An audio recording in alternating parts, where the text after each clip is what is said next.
Good morning, my pretty kitties. I hope that everybody is having a fantastic Saturday.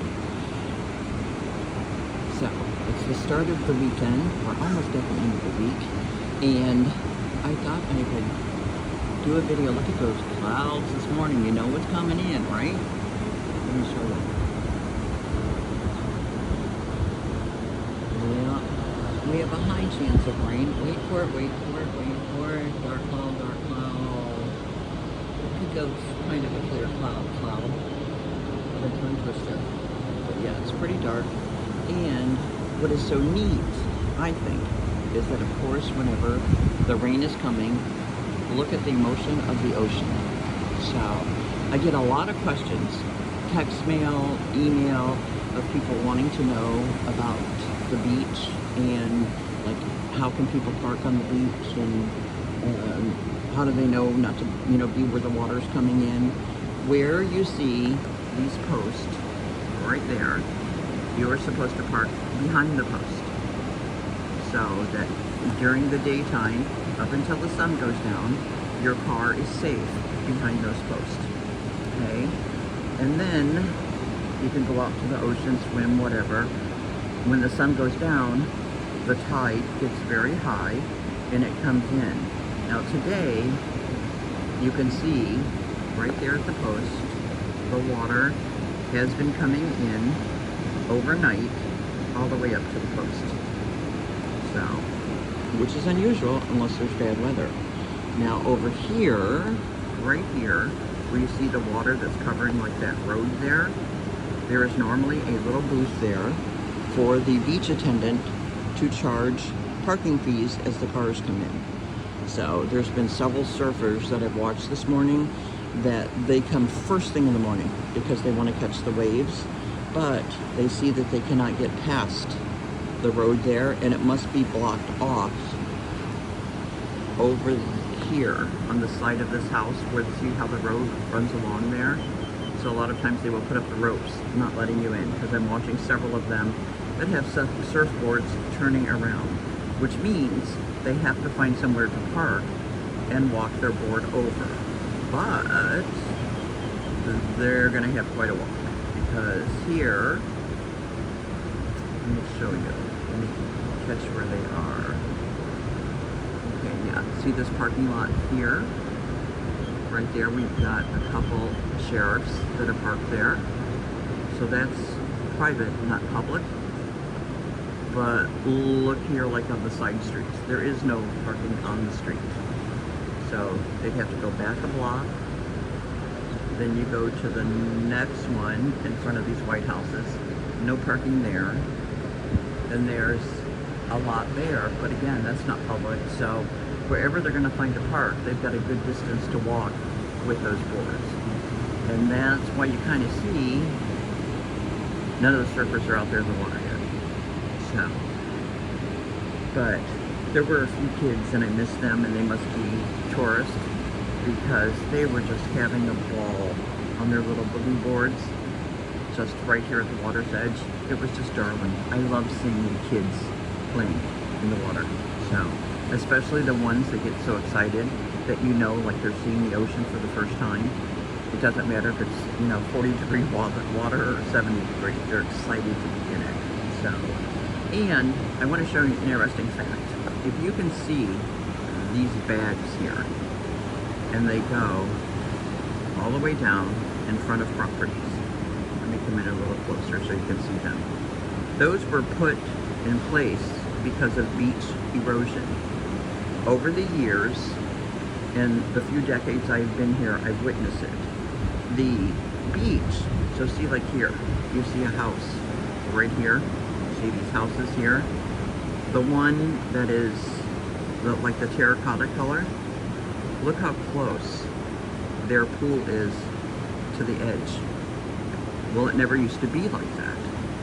This, where the bags are, have been put there to try and help stop the erosion, but the actual like land attached to their house used to come out way further than where the posts are now for cars parking, and it's just been all washed away. you know, over the years with the hurricanes, bad storms and stuff that we've had come in. So right now, this is the solution that they've come up with to try and save people's homes. So, which is pretty scary, you know, pretty scary. But, and to witness it, like I said, to see how much of the beach is literally gone, you know, over time. So, I don't know. I'm such a worrywart kind of person. I think I'd be afraid to go to sleep at night. I'd wake up like out in the ocean in my house or something. So, but, yep, Mother Nature has done her work for sure on the beach.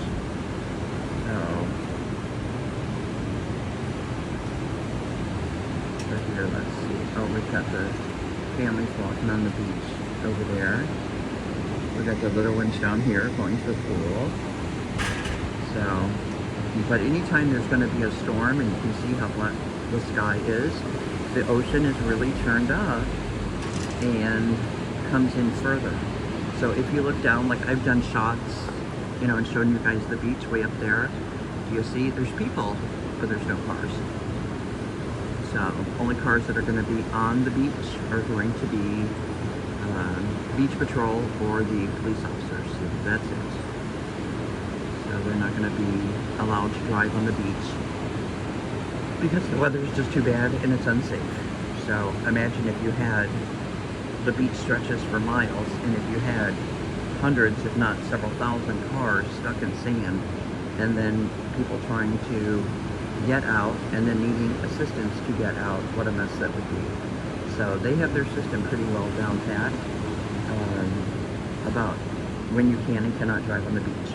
So the beach patrol comes in the early evenings. Normally they start around 4:30, 5 o'clock, and the truck comes down telling people it's time to get their vehicles off the beach because the tide is coming in. So, you know, like I said, they definitely have their system down pat for safety for everybody.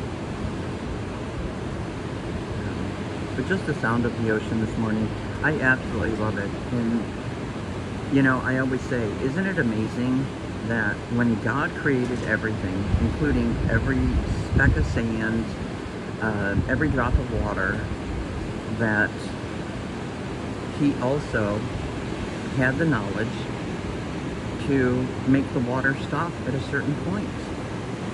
You know, what is there to keep it from continuing to come? You see how the waves are right now, to keep it from coming inland. And it could for miles if it wanted to. You know what I'm saying? But, and like whenever you look out, and this is just a small part of the ocean, of course, that surrounds our country and other countries. But as far as you can see, it's nothing but water. So would it have the ability to come in and flood everything lots and lots of miles inland? Of course it would. But God created it so that it knew where to stop every single day, which I think is awesome. And, you know, for Him to create everything that He did and to have control over it, to me, is just mind-blowing. Like, I know there's so many things I need to do, am doing throughout my day. I forget so much stuff. I forgot an appointment last week and stuff. But He has everything under control. He doesn't need post-it notes. He doesn't need a reminder. He doesn't need bells going off. He has it all under control. So I just think that's awesome. And you know, as humans, including myself, there are times in our lives when we are overwhelmed with stress. Just literally overwhelmed with stress. Too many problems, maybe a big problem. And then those of us that are Christians have to remind ourselves to be faithful and to continue to pray, because He will guide our path. And, you know, we all have this problem. We're all guilty of it, some more than others. But there's always moments in our lives when we doubt, when we have fear, and we get aggravated because if we're in a situation, it's not moving fast enough for us to get to the better side of it. And I mean, let me just speak personally, that I know there's times that I'm like, oh my gosh, why can't this situation just be gone? Why? Why am I in this? And then the first thing I always do is I say to myself, Rebecca, there are people in worse situations than you're in. Okay, so put it into perspective. And then next, I say, oh yeah, God is with you. So I have to take a deep breath. I have to pray. And when you pray something, you need to thank Him in advance, not for just hearing your prayer, but for answering it. And so I always say that you pray, you know, you thank, you trust, and you release it. You just totally release it to it. And in the Word, in the Bible, it promises that He will always meet our needs. Always. Not our wants, but our needs. So we need to trust in that. And if you have a situation in your life, don't sit back and just go, well, this is going on and I don't know what I'm going to do about it, and oh, poor me, and oh, poor me. And no, we are expected to do our part to make a situation better. That's our job, to do anything and everything we can do on our part to make the situation better. So if you need direction on how to do that, contact a loved one or a friend. But don't just sit in the problem and, you know, let it get worse and mess with your mind, because that's not a pretty place to be. And I know that people often blame God. Like, you never hear when someone has passed away, for example. You never hear, oh, Satan, why did you do this to me? Satan, why did you take my loved one? No, no. Satan does not get the blame for that. Instead, it's God. It's, oh God, why did you do this to me? Why? Why did this have to happen? So, and when you get in those situations that you're blaming God for what has happened, you must put it into perspective that we serve a God, you know, our three-in-one, Holy Spirit, Jesus, and God, the three-in-one, that have never, ever, one time committed a sin. Ever. The Bible even tells you, even the thought of having a sin, you know, committing a sin, that's just counted as a sin. A sin is a sin is a sin is a sin. No one is greater or less. A sin is a sin. Other than the 10 Commandments, and we're not going to go there right now. But, so, we all sin every day. Some people don't give it a second thought. Others go, oh, well, it's not that big of a sin. Well, you know, let's use the name Xanderly, because I don't want to use a woman's name that somebody might have. But let's say Xanderly commits a sin, and then somebody says, oh, well, I might sin, but look at Xanderly's sins. Hers are much bigger than mine. Not in God's eyes, they're not. Sorry, they're not. They're equal. And we don't have the right, as human beings that are guilty of sin, of accusing somebody else of sin or judging their lives. We just don't have the right to do that. We all do sometimes, you know, that, oh, look what she's doing, look what he's doing, look what they did. And no, that's not our place. That's between them and God, not us. I mean, we can go to that person and talk to them and say, like, hey, do you really think this was a good choice? But we don't have the right to judge them. So, and we all, from today forward, we are going to continue to commit sins. We were born into it. But it's the way that you handle your sin that makes a difference. Again, let me say that again to you. It is the way that we handle our sins that makes the difference. So, you commit a sin, you know it's a sin, don't be a repeat offender. You know, change it. So, but, sorry, that's the crows talking here. So, and I just know from my own experience, there's so many people right now in different situations and that are hurting and struggling, and it's a hard time right now on everybody. I had just told someone last week that when I was out in the world, I was like, oh my gosh, I ran into a few people, just, you know, total strangers in places that I was at, that they are like angry and stressed to the max and short-tempered, and you know, I was just like shocked to have a whole group in one day within a few hours time, you know, telling people off, swearing, ranting and raving. I'm like, oh my gosh, it's a parking space, it's a gas pump, you know, don't raise your blood pressure over that. So, and the real problems that we have in life, the real problems that we have are the ones that money can't solve. And so many of us put our main focus on the lack of money, you know, the shortage to pay something. That's really not a problem. We think it is at the moment, but real problems in life are the ones that money cannot solve for you. So, meaning tragedies, deaths, terminal illnesses, those kinds of things. Those are real problems. So, not money.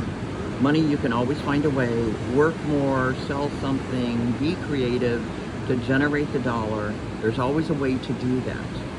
But real problems, the dollar is not going to save it. So, please just keep that in mind. If you get anything from this video, keep that in mind. So, well, I am going to close for today, but I want to say one last thing, that if you are somebody that is being negative towards people and just downright hateful, reaching out and doing mean things, or listening to videos, podcasts, whatever, of people naming people and specifically tearing them down, please don't do that. Don't give them an audience to be able to do these horrible, mean things that they do to their fellow man. It's ugly. It doesn't make you feel good after you watch these things. And it's not food for your soul. It actually takes away from your soul because you're just consuming negativity. So, and even though you might be, well, I was just a little curious, or I am just a little nosy, so I wanted to know what was going on. No. Getting involved in those things makes you as guilty as the person doing it. So find something better to do with your time, but don't get involved in these horrible, awful things of people tearing somebody else down, ripping them apart, you know, taking videos, dissecting them on people. Always think, what if that was done to me? What if somebody chose me to do that with? You know, would you like that? Would you want a bunch of people to join in and even just to watch it or take some? Would you want that for yourself? And if your answer is no, then please, I urge you, stay away from it. It's disgusting. And then, like, even with the videos and podcasts, see the number of viewers that they get when it's literally just stuff to hurt someone else or a group of people, or you know, an ex-friend of theirs, whatever. It is just so sad. God knows our intentions. He knows the intention of the heart. And if he was standing here right now, he would tell you that with every ounce of my being, my intention is to be good and kind and make a difference to every single person that I can that comes into my path. So that is my intention in the world. And I would never even think about wasting time of putting something together that I know is to directly try and hurt somebody else. I just don't have that in me. And I know, my gosh, most of you pretty kitties that are listening, I'm sure you don't either. But just don't entertain it. And again, give them a platform to be able to do it. That's pelicans flying by there. But just be the best human being that you can be. And I don't know, after I prayed this morning, I just felt led to make this video, to share some beach time with you, and hopefully some inspiration. You know, we're all growing and learning and hopefully being better people every single day. So that is my wish and my prayer for each of you that have watched this video to this point, to strive to be better people every day. I mean, Christian or non-Christian, I hope everybody becomes a Christian, but be a better person. And again, I got to go back to the word. It says, through God, all things are possible. All things, guys. Not some things, not like this one thing or two things, but all things. And if he didn't mean it, he wouldn't have put it in writing. So remember that. I hope that you have a truly amazing weekend, that you have just overflowing joy and happiness in your life. And if you need a prayer request, you can always email me. You know, I have a great prayer warrior chain here locally that we pray for so many people that we don't even know personally, but we know that joined together through God, that those prayers are lifted up. So I love you guys. I hope that you have a great day, and I will see you soon. And remember, be kind, be a positive person, and strive to make a difference.